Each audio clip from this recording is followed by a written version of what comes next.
Welcome to new classes.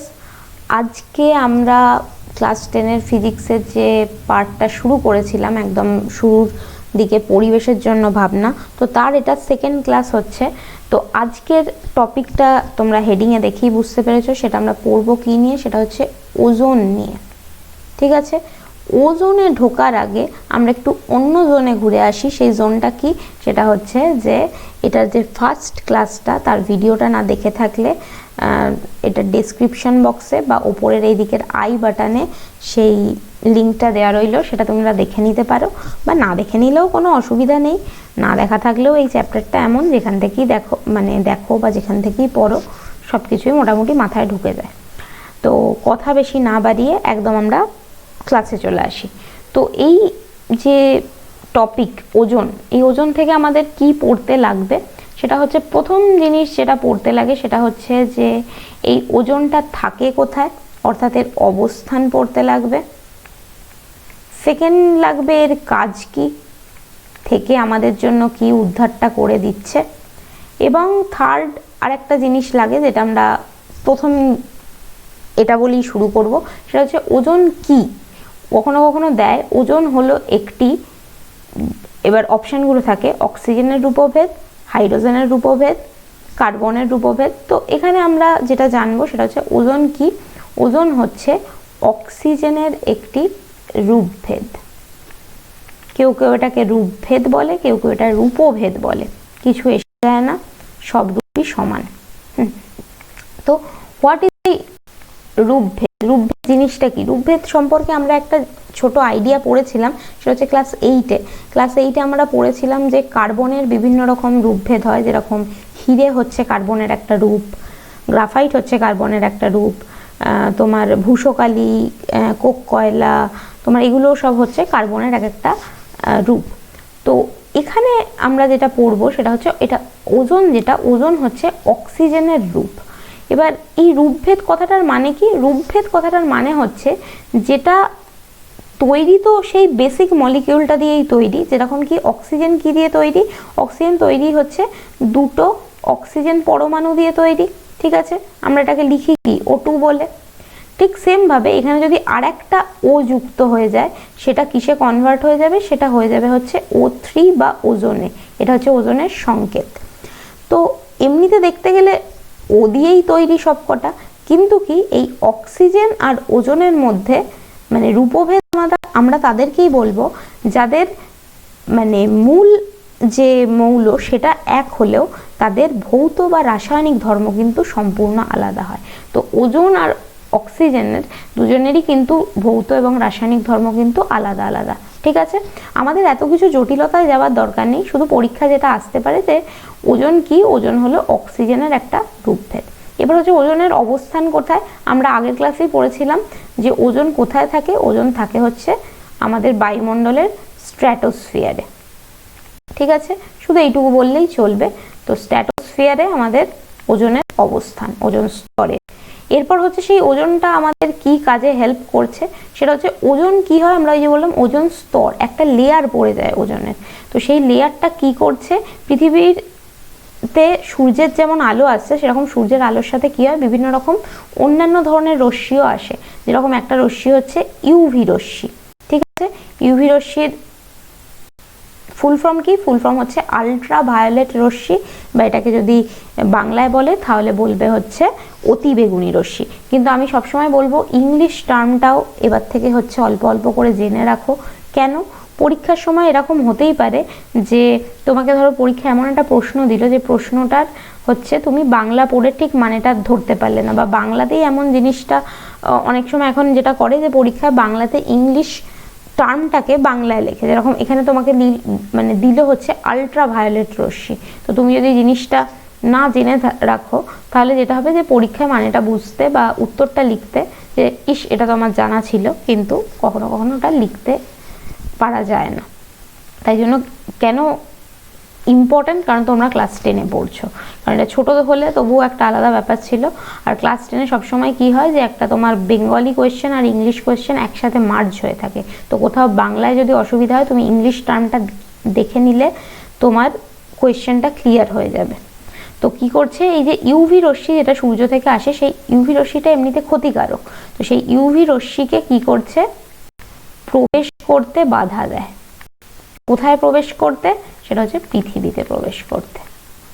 ঠিক আছে, তো তাহলে আমাদের ওজন সম্পর্কে বেসিক যে নলেজটা সেটা আমার জানা হয়ে গেল। আমাদের পরীক্ষায় তবে কি আসে, আমাদের পরীক্ষায় আসবে হচ্ছে এই যে ওজন নিয়ে আমরা এত পড়ছি, সেই ওজনটা তৈরি কিভাবে হয়। তো ওজন স্তরের O3 কি লিখব, সৃষ্টি, এটা সম্পর্কে হচ্ছে আমাদের পড়তে লাগবে। তো দেখে নি O3 আমাদের কিভাবে সৃষ্টি হয়। তো আমাদের যে বাতাসে বায়ুমণ্ডল রয়েছে, সেই বায়ুমণ্ডলের যে স্ট্র্যাটোস্ফিয়ার রয়েছে, সেখানে কি থাকে, জেনারেলি গ্যাস থাকে। তো সেখানে সব গ্যাসের মতোই যে গ্যাসটা হচ্ছে সব থেকে বেশি পরিমাণে থাকে সেখানে, সেটা হচ্ছে অক্সিজেন, O2। ঠিক আছে, এবার কি হচ্ছে, এই ধরো এটা স্ট্র্যাটোস্ফিয়ার, এই স্ট্র্যাটোস্ফিয়ারের ওপর মানে স্ট্র্যাটোস্ফিয়ার অবধি কি হয়, আমার আল্ট্রাভায়োলেট যে রশ্মিটা বা অতিবেগুনি রশ্মিটা, এটা সহজেই চলে আসে। তো অতিবেগুনি রশ্মি ধরো এরকম এলো, তো অতিবেগুনি রশ্মিটা যেমনি স্ট্র্যাটোস্ফিয়ারে প্রবেশ করলো, স্ট্র্যাটোস্ফিয়ারে ও কাকে পেলো, হচ্ছে অক্সিজেনকে পেলো। ও কি করে, অক্সিজেনকে এই আল্ট্রাভায়োলেট রশ্মিটা এসে, ইংলিশেই লিখছি, তো আল্ট্রাভায়োলেট রশ্মিটা এসে কি করছে, অক্সিজেনটাকে ভেঙে দেয়। তো অক্সিজেনটাকে ভেঙে দিয়ে অক্সিজেনকে কিসে মানে ভেঙে কি করে, তো ভেঙে এটাকে অক্সিজেনটাকে দুটো পরমাণুতে ভেঙে দেয়। ঠিক আছে, তো দুটো ও এরকমভাবে আলাদা হয়ে যায়। কিন্তু এই যে অক্সিজেন পরমাণু দুটো তৈরি হলো, এই পরমাণু দুটো হচ্ছে খুব অস্থির। অস্থির মানে কি, যে এরা এইরকম অবস্থায় থাকতে পারে না, একটা সিঙ্গেল পরমাণু হয়, ওর সবসময় হচ্ছে একজন বন্ধু লাগবে। তো কি করছে, ও তখন চেষ্টা করে যে এখানে অন্য কোনো যদি মৌল থাকে তার সাথে যাতে হচ্ছে ও নিজেকে যুক্ত করতে পারে। এবার স্ট্র্যাটোস্ফিয়ারে জেনারেলি আমি বললাম যে কোন গ্যাসটা সব থেকে বেশি থাকে, সেটা হচ্ছে অক্সিজেন। তো এই অক্সিজেন একটা মলিকিউল বা একটা অক্সিজেন পরমাণু, সেটা গিয়ে কি হয়, আর একটা অক্সিজেন অণুর সাথে গিয়ে হচ্ছে যুক্ত হয়। তো এই O2-র সাথে একটা সিঙ্গেল ও যুক্ত হয়ে কি তৈরি করে, O3 বা আমার ওজন তৈরি করছে। ঠিক আছে, তো এইভাবে আমাদের ওজন তৈরি হয়। তাহলে ওজন তৈরির পেছনেও দায়ীটাকে, সেটা হচ্ছে এই ইউভি রশ্মি। ঠিক আছে, এবার শুধু যে এখানে ওজনটা তৈরি হয়ে গিয়েই থেমে যায় সেরকম নয়, এটা হচ্ছে ওজনের সৃষ্টি, এই যে হেডিং দিয়েছি, এর সাথে সাথেই আরও একটা বিক্রিয়া চলে, সেটা হচ্ছে ওজনের বিয়োজন। বিয়োজন মানে কি, বিয়োজন মানে হচ্ছে ভাঙা। ঠিক আছে, তো ওজনের বিয়োজন। তো এক্ষেত্রে কি হয়, এক্ষেত্রে যেটা হয় সেম প্রসেস হয়। এবার দেখো বাতাসে কি হচ্ছে, অক্সিজেন থেকে O3 তৈরি হচ্ছে। ঠিক আছে, আগের প্রসেসে তৈরি হচ্ছে, এই O3টা কোথায় থাকে, আস্তে আস্তে জমতে জমতেই যেটা হয়, এই স্ট্র্যাটোস্ফিয়ারেই একটা তোমার হচ্ছে লেয়ার তৈরি করতে থাকে, একটা স্তর তৈরি করতে থাকে। তো এই O3 এবার কি হচ্ছে, সেম প্রসেসেই আবার হচ্ছে ইউভি রশ্মি, সেটা কোথায় আসে, সেটা হচ্ছে এই O3 সংস্পর্শে আসে বা ওজনের সংস্পর্শে আসে। তো ইউভি রশ্মি যেমনি ওজনের সংস্পর্শে এলো, কি করে, ও ওজনকে এবার হচ্ছে ভাঙে। ইউভি রশ্মির কাজই হচ্ছে শুধু ভাঙা, গড়তে বিশেষ পারে না। তো কাকে ভাঙছে, ওজনকে ভাঙছে। ওজনকে কিভাবে ভাঙবে, ওজনকে ভাঙবে হচ্ছে অক্সিজেনের একটা মলিকিউলে ভাঙবে, আর একটা হচ্ছে অক্সিজেনের একটা মানে অণু তৈরি হবে, একটা হচ্ছে অক্সিজেনের পরমাণু তৈরি হবে। সেম ভাবে কি হবে, এই যে যেটা অক্সিজেনের পরমাণু তৈরি হলো, সেটা অস্থির, সেটা ওইভাবে থাকতে পারবে না। তো ও কি করবে, আরেকটা ওজনের সাথে গিয়ে হচ্ছে এবার যুক্ত হবে। একটা ওজনের সাথে গিয়ে যুক্ত হলো, একটা ওজনের সাথে গিয়ে যুক্ত হয়ে কি করবে, দেখো এটা তৈরি করবে অ্যাকচুয়ালি O4, তাই তো। এবার O4 বলে কিছু জিনিস হয় না, তো সেটা কি হয়ে যায়, সেটা হয়ে যায় 2O2, মানে অক্সিজেনের দুটো তোমার হচ্ছে মৌল তৈরি করবে। ঠিক আছে, তাহলে 2 দুগুণে 4, ওই O4ই হলো ব্যাপারটা, তো 2O2 তৈরি করবে।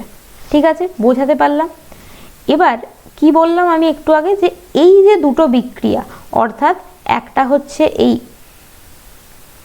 O3-র সৃষ্টি, একটা হচ্ছে এই O3-র বিয়োজন, একটা হচ্ছে O3 তৈরি হচ্ছে, একটা হচ্ছে O3 ভাঙছে। এই দুটো প্রসেস কি হয়, একসাথে ঘটে। এবার প্রশ্ন করতে পারো তার কারণ কি, একবার তৈরিও করছে ভেঙেও দিচ্ছে। এটা হয় বলে একসাথে কি করছে, ওই স্ট্র্যাটোস্ফিয়ারে ওজনের মাত্রা বা ওজনের পরিমাণটা এটা একটা ফিক্সড থাকে, এটা একটা নির্ধারিত থাকে, বা এটার পরিমাণটা স্থির থাকে।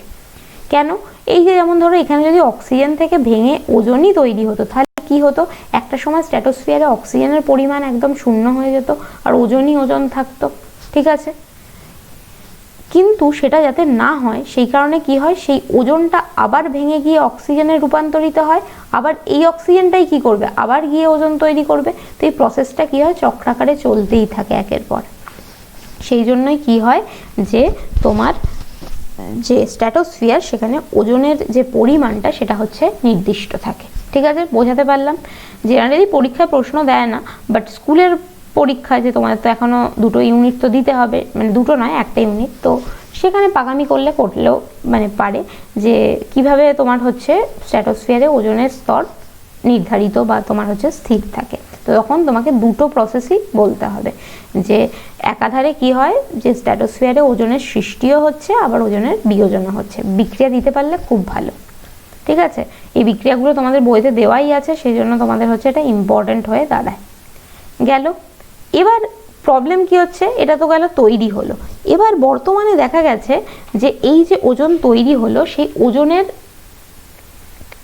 O3 কি করছে, তার গভীরতা বা তার ঘনত্ব মাপতে, ঘনত্ব মানে কি, সেটা যতটা মানে মোটা, কতটা তার হচ্ছে থিকনেস, সেটা মাপার জন্য একটা ইউনিট আছে। সেই ইউনিটটাকে কি বলে, সেটাকে বলা হয় হচ্ছে ডবসন ইউনিট।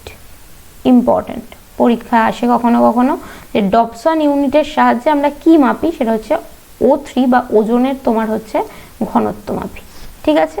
এবার এই ডবসন ইউনিটের সাহায্যে মানে বর্তমানের বিজ্ঞানীরা যখন মাপছে, তো তারা মাপতে গিয়ে দেখছে ওজনের যে স্তরের যে ঘনত্ব সেটা দিন দিন হ্রাস পাচ্ছে, এবং এক এক জায়গায় ওজনের ঘনত্ব এতটাই কম যে সেখানে এক একটা হচ্ছে মানে প্রায় ছিদ্র তৈরি হয়ে গেছে। তো সেটাকেই বিজ্ঞানীরা নাম কি দিয়েছেন, তারা নাম দিয়েছেন হচ্ছেন ওজন গহ্বর। এটাও পরীক্ষার জন্য ইম্পর্টেন্ট যে ওজন গহ্বর কাকে বলে।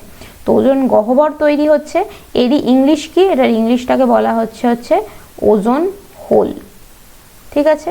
ওজনের ছিদ্র তৈরি হচ্ছে। আচ্ছা, পরের মানে টপিকে বা পরের পোর্শনে যাওয়ার আগে বলে দিচ্ছি একটা কথা, সেটা হচ্ছে যে অনেকের কাছেই বই নেই ক্লাস 10-এর। তো এই সমস্যাটার জন্য আমি যেটা করেছি যে এই চ্যাপ্টারের মানে যখন আমরা যে চ্যাপ্টার পড়াবো সেই চ্যাপ্টারের হচ্ছে তার পিডিএফটা আমি নিচের ডেসক্রিপশন বক্সে লিঙ্ক করে দিলাম। তো যদি কারোর দরকার পড়ে তো তোমরা সেখান থেকে ক্লিক করে সেই পার্টিকুলার চ্যাপ্টারটাকে যাতে অ্যাক্সেস করতে পারো, ঠিক আছে। আর অনেকের কাছেই বই নেই, কারণ আবার ক্লাস 10-এর যে পরীক্ষা সেটাও পিছিয়ে গেছে, ফলে বই পাওয়ার চান্সটাও কিছুটা কমে গেছে। তো যাকগে, তো ওজন হোল বা ওজন গহ্বর তৈরি হলো। এবার প্রশ্ন আসে, এই যে ওজন গহ্বর তৈরি হলো, সেই ওজন গহ্বর তৈরি হবার, ঠিক আছে, আমি এটাকে শর্টে লিখছি ও গ, ঠিক আছে, ও গো নয়, ও গ।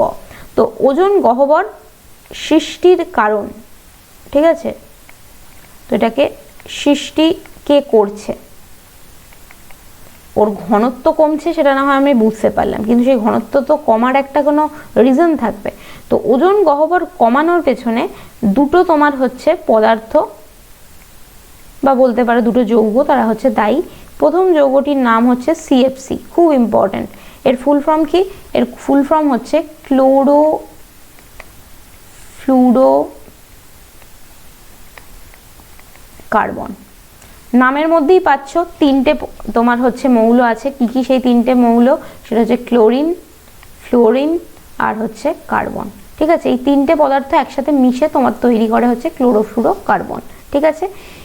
এবার এখান থেকেও একটা প্রশ্ন জেনারেট হয়, বইতে থাকবে যে CFC যে পাওয়া যাচ্ছে, CFCর উৎস কি, বা মানে উৎস বললেও এটা মানে ইয়ে হবে যে এটা মানে কোথায় ব্যবহার হয়। CFC মানে কোথাও না কোথাও থেকে তো জেনারেট হচ্ছে, তো কোথা থেকে এটা জেনারেট হয়, উৎস বললেও চলবে। তো এটা মেনলি যেটা হচ্ছে জেনারেট হয়, প্রথম যে জিনিসটা সেটা হচ্ছে আমাদের ফ্রিজ থেকে, আর কি এসি থেকে। এসি মানে এয়ার কন্ডিশনার। তো ফ্রিজ বা এসিতে কি হয়, আমরা জানি যে ওখান থেকে হচ্ছে ঠান্ডা তোমার হচ্ছে জিনিস একটা জেনারেট হয়, যে ফ্রিজের ভেতরেও ঠান্ডা থাকে আর এসি থেকে তো ঠান্ডা বাতাস বেরোচ্ছে। তো ঠান্ডা জিনিসটা বের করে কোত্থেকে, তো ওদের ভেতরে কি হয়, ওদের ভেতরে একটা হিমায়ক যন্ত্র থাকে, যারা কি করে, যারা হচ্ছে ওই টেম্পারেচারটাকে তোমার হচ্ছে মানে রেগুলেট করতে পারে বা কমাতে পারে, ঠান্ডা করতে পারে। তো সেই হিমায়ক রূপে তোমার হচ্ছে এই সিএফসি তোমার হচ্ছে ব্যবহার করা হয়। আর কোথায় হয় সেটা হচ্ছে প্লাস্টিক তৈরির যে কারখানা, যেখানে প্লাস্টিক তৈরি হয় সেখানে কি হয়, ফোমিং এজেন্ট হিসেবে প্লাস্টিক তৈরি করতে গেলে প্লাস্টিককে একটুখানি তোমার হচ্ছে মানে ফোম, দেখবে ফোমের বিভিন্ন রকম তোমার হচ্ছে জিনিস পাওয়া যায়, তো ফোম দিয়ে কি হয় প্লাস্টিকটাকে আর একটু মানে তোমার হচ্ছে শক্তিশালী বা একটুখানি ইয়ে করে। প্লাস্টিককে দেখবে টানলে অনেক সময় দেখবে ছিঁড়তে চায় না, তো সেই যে ওর শক্তিটা সেটা হচ্ছে ওই প্লাস্টিকের মধ্যে কি করে হচ্ছে ফোমিং এজেন্ট যুক্ত করা হয়। সেই ফোমিং এজেন্টে কি হয় তোমার হচ্ছে সিএফসি থাকে। আর কি হয়, যে আমরা অগ্নি নির্বাপক যন্ত্র ব্যবহার করি, ফায়ার এক্সটিংগুইশার, যেটা দিয়ে আগুন নেভানো হয়, তো সেই অগ্নি নির্বাপক যন্ত্রেও হচ্ছে এটা ব্যবহার করা হয়। ঠিক আছে, তো এইসব যন্ত্র থেকে কি করছি আমরা সিএফসি পাচ্ছি। এবার সিএফসির ব্যাপারটা কি, যে সিএফসি হচ্ছে বাতাসে নিষ্ক্রিয় অবস্থায় থাকে। নিষ্ক্রিয় মানে কি, ওটা কারোর সাথে বিক্রিয়া করে না। বাতাসে এত গ্যাস আছে, এত ধুলো আছে, বালি আছে, ওর কিছু এসে যায় না, ও নিষ্ক্রিয় থাকে। কিন্তু প্রবলেমটা কি হয়, ও নিষ্ক্রিয় থাকতে থাকতে এরকমভাবে সিএফসি বের হচ্ছে কোথায়, আমাদের ট্রপোস্ফিয়ারে বের হচ্ছে, কারণ টিভি ফ্রিজ নিয়ে তো আমরা স্ট্র্যাটোস্ফিয়ারে যাচ্ছি না, তো ওটা কি হচ্ছে আমাদের ট্রপোস্ফিয়ারে বের হচ্ছে। আস্তে আস্তে কি হয়, ওটা যেহেতু বিক্রিয়া করে না, ওটা ওপরের দিকে উঠতে থাকে। ওপরের দিকে উঠতে উঠতে ওটা কি করে, ওটা হচ্ছে স্ট্র্যাটোস্ফিয়ারে একটা সময় হচ্ছে চলে গেল। তো যখনই ওটা স্ট্র্যাটোস্ফিয়ারে চলে যাবে, ও কার সংস্পর্শে চলে আসবে, ওটা হচ্ছে আল্ট্রাভায়োলেট রশ্মির সংস্পর্শে চলে আসবে, মানে তোমার অতিবেগুনি রশ্মির সংস্পর্শে। কারণ কি, স্ট্র্যাটোস্ফিয়ার অবধি আমার অতিবেগুনি রশ্মি আসতে পারে, তারপর আর হচ্ছে পৃথিবীতে আসতে পারে না। তো ওই যে স্ট্র্যাটোস্ফিয়ারে সিএফসি গেল, ও কি করলো, ওটা হচ্ছে অতিবেগুনি রশ্মির সংস্পর্শে চলে গেল। তো সিএফসির সাথে ঠিক সেম ভাবে তোমার কি হচ্ছে, আল্ট্রাভায়োলেট রে এসে বিক্রিয়া করলো। আল্ট্রাভায়োলেট রে যেমনি সিএফসির ওপর বিক্রিয়া করলো, সিএফসি কি হয়, ওর এই যে তিনটে মূল যে পদার্থ, মৌলিক পদার্থ, সেটাতে ভেঙে যায়। এখানে মেন আমাদের যেটাকে নিয়ে আমার কাজকর্ম করতে হবে, তো সিএফসিটা আল্ট্রাভায়োলেট রশ্মির সংস্পর্শে এসে ক্লোরিনে ভেঙে যায়। এবার ক্লোরিনও কি হচ্ছে, ক্লোরিনও হচ্ছে অক্সিজেনের মতো একটা তোমার হচ্ছে অস্থির পদার্থ। তো ক্লোরিনও সবসময় কি করতে চায়, ও কারোর সাথে গিয়ে তোমার হচ্ছে যুক্ত হতে চায়। তো ওখানে যুক্ত হওয়ার মতো আর কে আছে, ওখানে যুক্ত হওয়ার মতো ও পেয়ে যায় হচ্ছে ওজনকে। ঠিক আছে, তো এই ক্লোরিনটা কি করছে, ক্লোরিনটা গিয়ে হচ্ছে O3 সাথে যুক্ত হয়ে যাচ্ছে। O3 সাথে যুক্ত হয়ে গিয়ে কি তৈরি করছে ClO। সিএল এর সাথে একটা ও পরমাণু যুক্ত হয়ে গেল, আর হচ্ছে O2 যুক্ত করলো।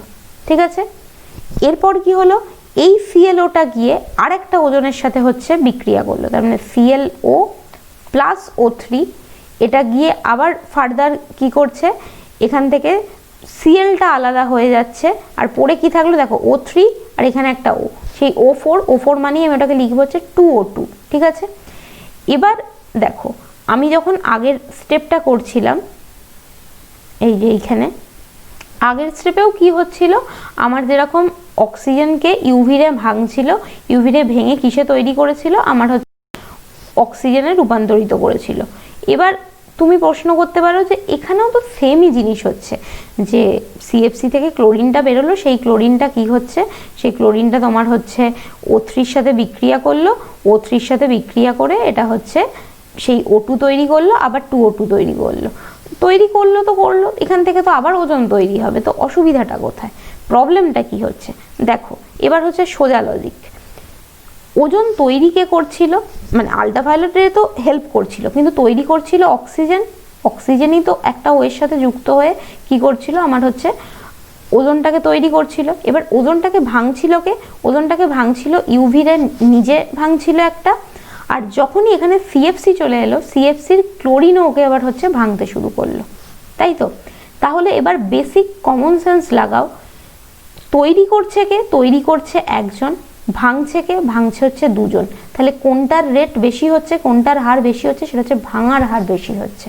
তো ভাঙার হার বেশি হচ্ছে বলেই কি হচ্ছে, আস্তে আস্তে ওজোন স্তরের যে ঘনত্বটা সেটা হচ্ছে পাতলা হয়ে যাচ্ছে, বা ওজোন স্তরের মধ্যে কি হচ্ছে, ছিদ্র তৈরি হচ্ছে। ঠিক আছে, ক্লিয়ার করতে পারলাম, সোজা জিনিস।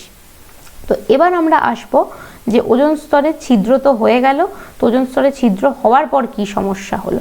তো ওজোন স্তরে ছিদ্র হওয়ার ফলে যেটা হচ্ছে, যে ক্ষতি হচ্ছে সেই ক্ষতি সম্পর্কে আমাকে আসে পরীক্ষা, যে ওজোন স্তরে ছিদ্র হওয়ার জন্য মানে আমরা কি কি ধ্বংসের মুখে পড়ছি। তো ধ্বংস নিয়ে আমরা খুব একটা মাথা ব্যথা করি না কখনোই। মানুষ তখনই ধ্বংস নিয়ে মাথা ব্যথা করে যখন ধ্বংসটা তার সাথে হয় বা মানুষের ক্ষতি করে। মানুষ খুব অদ্ভুত প্রাণী, এই চারপাশে গাছপালা কেটে দিয়ে গিয়ে দিক, মানুষের কিছু এসে যায় না। যখন গাছপালা কাটতে কাটতে একসময় অক্সিজেন আর পাওয়া যাবে না, তখন হচ্ছে মানুষের বেশি টনকটা নড়ে। তো ক্ষতি কি হয়, ক্ষতি অনেক রকম হয়। তো আমাদেরকে 4টে লেভেলে ক্ষতি পড়তে হবে। প্রথম লেভেলে ক্ষতি হচ্ছে মানুষের কি হয়, ঠিক আছে। তো মানুষের ক্ষেত্রে যেটা হয় সেটা হচ্ছে চামড়ার ক্ষতি হয়। তো চামড়ায় যেটা হয়, চামড়ার থেকে ভালো ভাষায় হচ্ছে তুমি লিখতে পারো হচ্ছে ত্বক। তো ত্বকের ক্যান্সার হয়।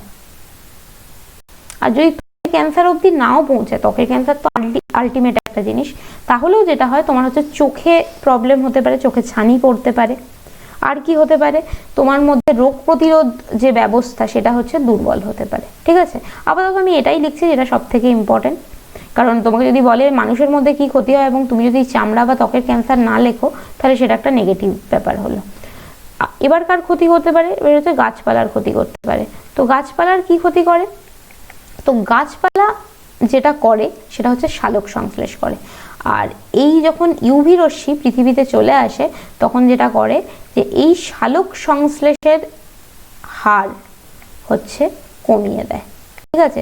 তো সালোক সংশ্লেষ কমিয়ে দেয় বা কিছু কিছু ক্ষেত্রে হচ্ছে বন্ধ করে দিতে পারে, ঠিক আছে। তো সালোক সংশ্লেষ বন্ধ হলেও আমাদের অক্সিজেন তৈরি হবে না।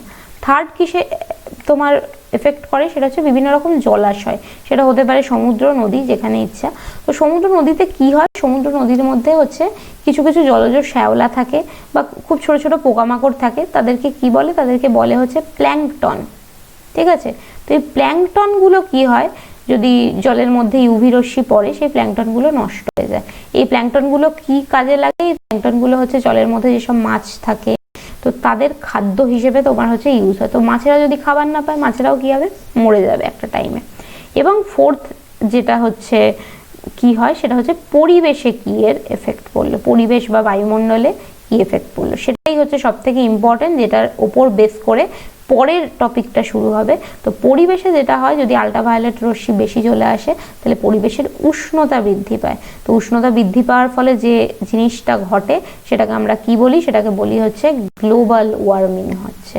গ্লোবাল ওয়ার্মিং বা আমরা বাংলাতে বলি বিশ্ব উষ্ণায়ন, ঠিক আছে। তো এই 4টে হচ্ছে পয়েন্ট, এরকম ভাবে পয়েন্ট করেই মনে রাখবে। তো এই 4টে জিনিস কি হচ্ছে, যদি আমার ওজোন স্তরের মানে ছিদ্র হয় এবং তার ফলে যদি আল্ট্রাভায়োলেট রশ্মি পৃথিবীতে চলে আসে, তো তার ফলে এই সব ঝামেলা ঝঞ্ঝাট সৃষ্টি হয়, ঠিক আছে।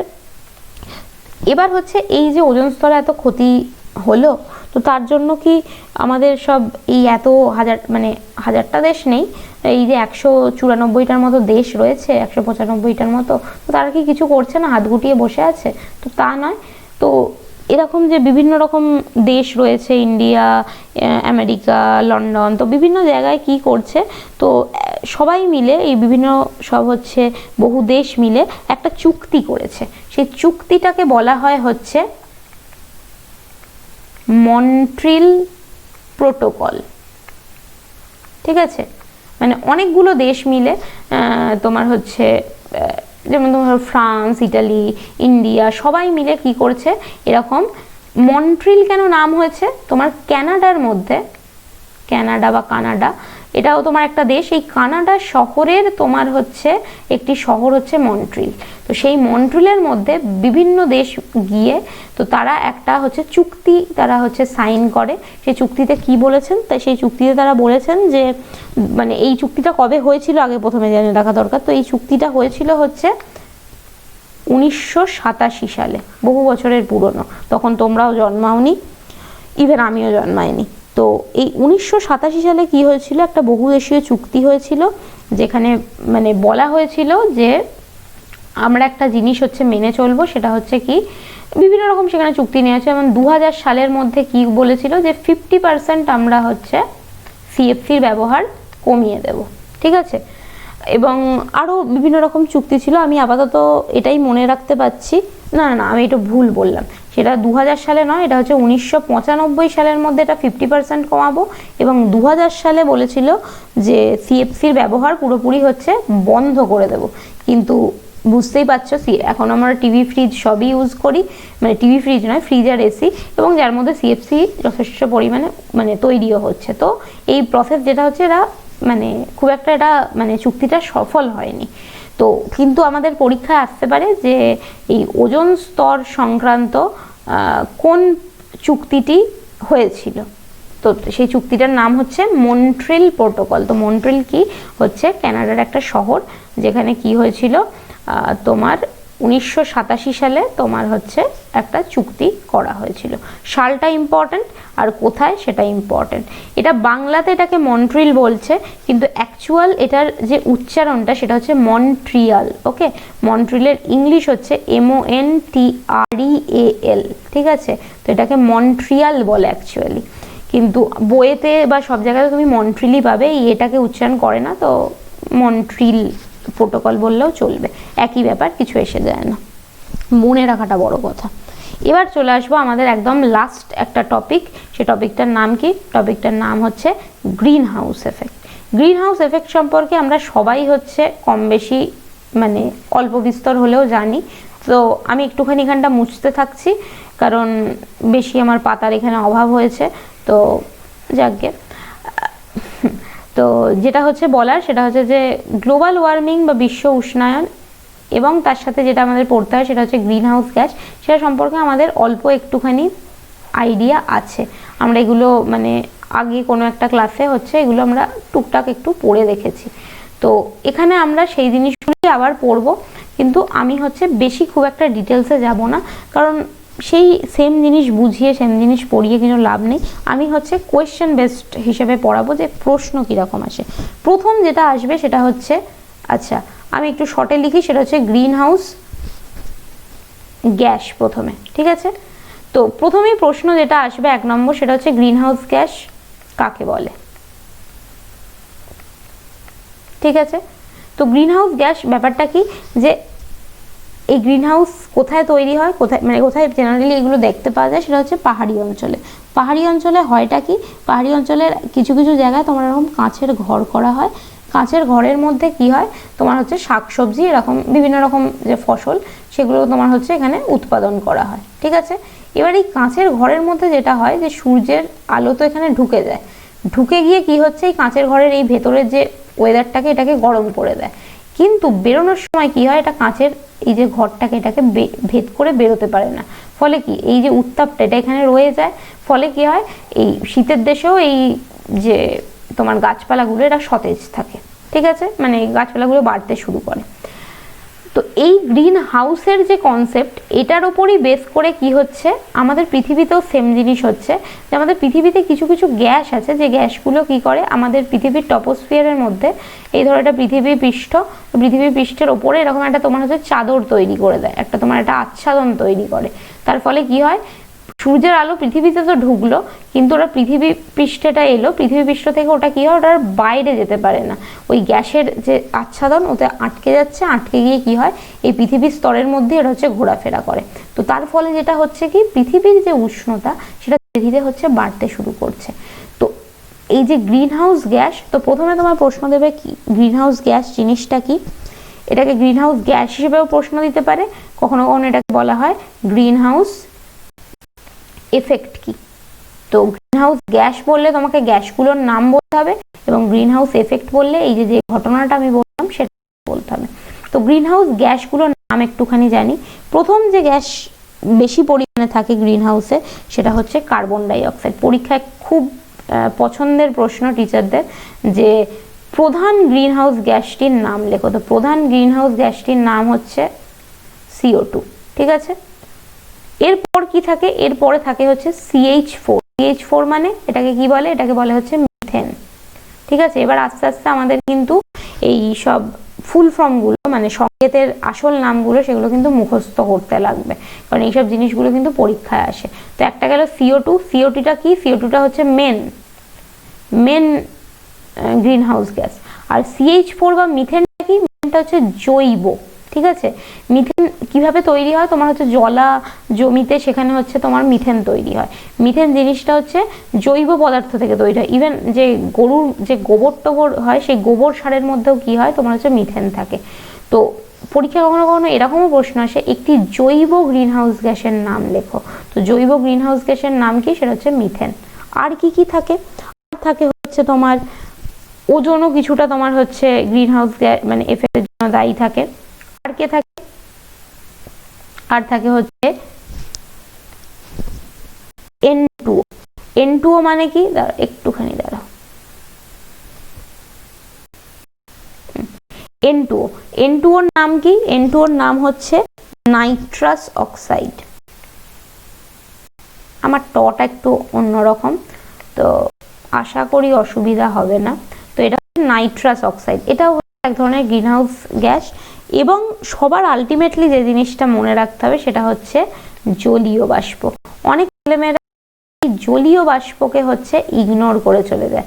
তোমাদের পরীক্ষায় দু রকমের প্রশ্ন আসে। সে প্রশ্নটা কি, তোমাকে বলবে নিচের মধ্যে কোনটি গ্রিনহাউস গ্যাস বলো। তো সেখানে কি করে, ইচ্ছা করে যেটা করে, তোমাকে দেয়া থাকবে অক্সিজেন। দেখো এখানে কোথাও কিন্তু অক্সিজেন নেই, অক্সিজেন একটা ভালো গ্যাস, কিন্তু ওজোন তোমার হচ্ছে গ্রিনহাউস গ্যাস। তো তোমার ওখানে অক্সিজেন থাকে, ওজোন থাকে, তার সাথে তোমার ধরো হাইড্রোজেন থাকলো এবং তোমার ধরো শুধু কার্বন থাকলো। তো সেক্ষেত্রে উত্তর কি হবে, ওজোন হবে। পরীক্ষা এরকম ভাবেও থাকে, তোমাকে পরীক্ষা দিল হচ্ছে এর মধ্যে কোনটি গ্রিনহাউস গ্যাস বলে, তোমাকে হচ্ছে অ্যামোনিয়া দিল, এখানে তোমার হচ্ছে ধরো কার্বন শুধু দিল, নাইট্রোজেন শুধু দিল এবং তার সাথে তোমার জলীয় বাষ্প দিল। এবার অনেকেই মনে করে যে জলীয় বাষ্প কি হবে, তো জলীয় বাষ্পতে মানে দাগ দেয় না, কিন্তু জলীয় বাষ্প একটা খুব ইম্পর্টেন্ট হচ্ছে তোমার গ্রিনহাউস গ্যাস, এটা একটু মাথায় রাখবে, ঠিক আছে। তো জলীয় বাষ্প একটা গেল। আরেকটা প্রশ্ন যায়, নিচের মধ্যে কোনটা গ্রিনহাউস গ্যাস নয়। তো সেখানে অপশানে থাকে হচ্ছে তোমার সিও। সিওটা কি, সিও হচ্ছে কার্বন মনোক্সাইড।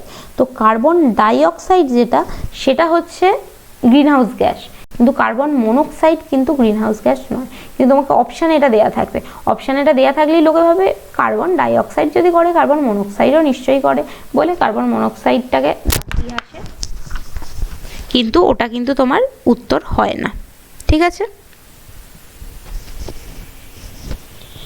এবার কি প্রশ্ন আসবে, তো প্রথম যেটা হচ্ছে তাহলে এলো যে আমাদের প্রধান গ্রিনহাউস গ্যাস কোনটি। তো প্রধান গ্রিনহাউস গ্যাস আমি বললাম যে CO2।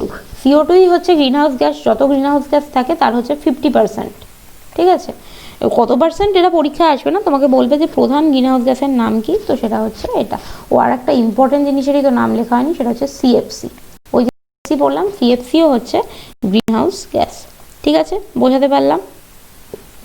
এবার যেটা হচ্ছে আসবে যে এই গ্রিনহাউস, এটার মানে বলবে যে এটার একটা উপকারিতা লেখো। তো গ্রিনহাউসের উপকারিতাটা আমি একটু আগেই বললাম, যদি গ্রিনহাউস গ্যাস না থাকতো তাহলে কি হতো, যতটা তাপ তোমার ভূপৃষ্ঠে এলো, এই যে ভূপৃষ্ঠের মধ্যে তাপগুলো এলো, সেই পুরো তাপটাই কি হতো, ফিরে চলে যেত। তাহলে কি হতো যে দিনের বেলাটা যেরকম গরম হচ্ছে, রাত্রিবেলা আমাদের এখানে মানে একদম যাচ্ছে তাই ঠান্ডা হয়ে যেত, মানে রাত্রিবেলা তোমার উষ্ণতা প্রায় মাইনাসের নিচে চলে যেত। তো সেটা হচ্ছে না, সেটা একদিকে ভালোই হচ্ছে, তার মানে যদি ওটা হতো তাহলে পৃথিবীতে কী হতো, সারা জীবনই তোমার হচ্ছে আইস এজ থাকতো। আইস এজ মানে কি, বরফ যুগ থাকতো, এবং হচ্ছে আমরা আমাদের অস্তিত্ব হচ্ছে প্রায় বিলুপ্ত হতে বসতো, ঠিক আছে। তো এটাই হচ্ছে মেন উপযোগিতা, জেনারেলি আসে না, কিন্তু যদি কখনো দিয়ে দেয় যে গ্রিনহাউস এফেক্টের কিছু উপকারিতা আছে কিনা, তো উপকারিতা হচ্ছে ওইটা। এবার যেটা হচ্ছে লাগবে সেটা হচ্ছে এই যে গ্রিনহাউস এফেক্ট হলো, এটার ফলে কি হয়, ঠিক আছে। তো গ্রিনহাউস এফেক্টের ফলে একটাই জিনিস হয় যেটা হচ্ছে খুব ইম্পর্ট্যান্ট, সেটা হচ্ছে গ্লোবাল ওয়ার্মিং, বা বাংলায় বলছে বিশ্ব উষ্ণায়ন, ঠিক আছে। টার্মেই বুঝতে পারছো কি হচ্ছে, এই যে যেহেতু ওপরে একটা আচ্ছাদন তৈরি করে রেখেছে পৃথিবীর মধ্যে, যেহেতু উষ্ণতা বাড়তেই থাকছে, তো তার ফলে যেটা হচ্ছে যে পৃথিবীর মানে ওই যে টার্মটাকে, ওই টার্মটাকেই কী বলছে, টার্মটাকে দিয়েছে হচ্ছে বিশ্ব উষ্ণায়ন। বিশ্ব উষ্ণায়নের ফলে যেটা হচ্ছে কি, যে তোমার মানে আস্তে আস্তে মানে যদি এরকমভাবে চলতে থাকে তাহলে যেটা হবে যে 2030 সালে এটার ফল যেটা দেখা দেবে, যে প্রায় 2030 সালে হতে পারে যে আমাদের পৃথিবীতে মানে এখন যা টেম্পারেচার, এখন আমাদের গরমকালে টেম্পারেচার কত, মানে মোটামুটি আমাদের মানে এই ওয়েস্ট বেঙ্গল সেটা হচ্ছে 40-42 মতো ওঠে, তো সেটা ডবল হয়ে যেতে পারে, মানে 2030-এ গেলে সেটা যদি মানে এই হারেই যদি আমরা দূষণ করতে থাকি তো ওটা 80%ও হয়ে যেতে পারে। তো এই যে গ্রিনহাউস গ্যাস এগুলো বেরোয় কোথা থেকে? এগুলো মেনলি বেরোয় হচ্ছে যে যানবাহনের ধুলো ধোঁয়া থেকে বেরোতে পারে। আর কোথা থেকে বেরোচ্ছে? এই যে আমরা এত জ্বালানি ব্যবহার করি, কাঠ কয়লা পোড়াচ্ছি, তার থেকে কার্বন ডাই অক্সাইড বেরোচ্ছে। যত তুমি গাছপালা কাটবে তত তুমি কার্বন ডাই অক্সাইড বেশি পাবে। তো এই হচ্ছে ব্যাপার, ঠিক আছে? আর কি, যদি পৃথিবীর উষ্ণতা বাড়তে থাকে তাহলে প্রথম এফেক্টটা কোথায় ফেলবে? সেটা হচ্ছে জলে, মানে জল বললে ভুল হবে, প্রথম এফেক্টটা যেটা ফেলবে সেটা হচ্ছে হিমবাহতে। তো হিমবাহতে কি হবে? হিমবাহ গলতে শুরু করবে। হিমবাহ যদি গলে তাহলে কি হবে? জলের পরিমাণ তোমার হচ্ছে বাড়বে। জলের পরিমাণ যদি বাড়ে তাহলে কি হবে? জলের পরিমাণ যদি বাড়ে যেটা হবে যে তোমার বন্যা হবে, এবং তার ফলে যেটা হবে আবার হচ্ছে মানে তোমার চাষবাসের জন্য কোনো জমি থাকবে না, ফসল উৎপাদন হবে না, বহু মানুষ মারা যাবে। তো এবং মানে যাচ্ছে তাই রকমের তোমার রোগ জারি এইসব তোমার তৈরি হবে, ঠিক আছে? এবার একদম লাস্ট পোর্শনে চলে আসি, সেটা হচ্ছে যে এই যে বিশ্ব উষ্ণায়ন হলো সেটাকে কন্ট্রোল করার জন্য, সেটাকে আমি মানে নির্গমনটাকে কমানোর জন্য, গ্রিনহাউস গ্যাস তৈরি হওয়াটাকে আমি কি কি তোমার হচ্ছে পদক্ষেপ নেব, ঠিক আছে? কমানোর কি কি পদক্ষেপ নেব? তো প্রথম পদক্ষেপ যেটা হচ্ছে নেব সেটা হচ্ছে জীবাশ্ম জ্বালানি কমিয়ে দেব। জীবাশ্ম জ্বালানি মানে কি? যেমন আমরা কয়লা পোড়াচ্ছি, পেট্রোলিয়াম পোড়াচ্ছি, যেগুলো আমরা কি হচ্ছে কোনো একটা জীবাশ্ম থেকে পেয়েছি, সেটা গাছ অনেক দিন মাটির তলায় চাপা পড়ে হোক বা তোমার হচ্ছে কোনো প্রাণী চাপা পড়ে হোক। তো জীবাশ্ম জ্বালানির ব্যবহার একদম কমিয়ে ফেলতে হবে। ওই জন্য এখন কি হচ্ছে, এইসব যে অপ্রচলিত শক্তি, তোমার সৌরশক্তি, জলশক্তি, বায়ুশক্তি, এগুলোর ওপর কি করছে? জোর দিচ্ছে বেশি। আর কি করতে হবে? তোমার হচ্ছে দূষণ কমাতে হবে। এই জিনিসটা না কমালে তোমার হচ্ছে জিনিস মানে কন্ট্রোলে আসবে না। আর কি করতে হবে? বেশি করে তোমার হচ্ছে বন সৃজন করতে হবে, গাছপালা বেশি পুঁততে হবে। তো এগুলো তোমরা কি করতে হবে? আইডিয়া থেকে তুমি হচ্ছে লিখতে পারবে। তো একবার পড়ে নিলে তোমার আশা করি আইডিয়া হয়ে যাবে। তো এই সব পদক্ষেপ নিলে কি হবে? আমার গ্রিনহাউস গ্যাস কন্ট্রোলে থাকবে। তাহলে আজ আমরা কি পড়লাম? আজ আমরা পড়লাম হচ্ছে ওজোন কিভাবে তৈরি হবে, ওজোন কিভাবে ধ্বংস হচ্ছে, আর ওজোন ধ্বংস হওয়ার ফলে তার এফেক্ট কি হচ্ছে, তার ফলাফল কি হচ্ছে। আর তারপর কি পড়লাম? তারপর পড়লাম গ্লোবাল ওয়ার্মিং কি, গ্রিনহাউস গ্যাস কি, এগুলোর ফলে কি হচ্ছে, এর ফলাফলে সেই জিনিসগুলো হচ্ছে আমরা পড়লাম। এখান থেকে তোমার কিন্তু 2 নম্বরের প্রশ্ন, 1 নম্বরের প্রশ্ন তৈরি হয়। তাহলে আমাদের 2 নম্বর ক্লাস এটা হয়ে গেল। এরপরে আমাদের হচ্ছে 3 নম্বর ক্লাস হবে, যেখানে আমরা একদম লাস্ট পোর্শনটা পড়বো, যার ভিডিওটা আসবে হচ্ছে কালকে রাতের মধ্যে। ওকে, থ্যাংক ইউ।